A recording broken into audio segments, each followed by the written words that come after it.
તેવું અનુમાન લગાવાઈ રહ્યું છે। ગુજરાતમાં ચક્રવાતના સંકટની અંબાલાલ પટેલે આગાહી કરી છે।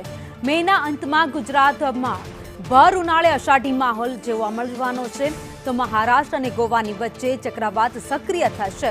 ચક્રવાત સક્રિય થતાં જ ગુજરાતમાં ભારે વરસાદ પડી શકે છે, તો દક્ષિણ ગુજરાતમાંથી ભારે પવન સાથે વરસાદની શક્યતા વ્યક્ત કરાઈ।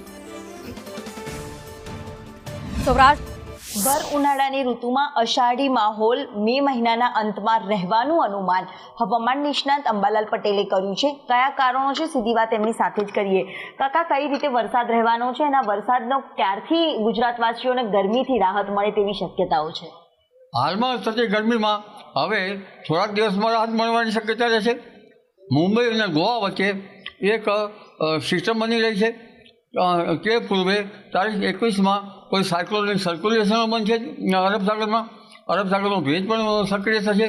પરંતુ ઉલ્લેખનીય છે કે તારીખ 24 થી 31 વચ્ચે એક મોટી સિસ્ટમ બની રહી છે।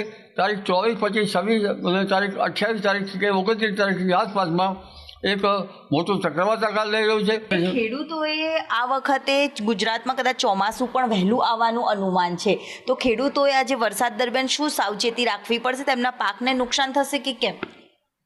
અત્યારે પાકમાં તો ખાસ રહ્યો ના હોય, પરંતુ જે બીટી કપાસને બધા વાવ્યા ત્યાં જળ ભરાવ થઈ જાય તો ધ્યાન રાખવું પડે।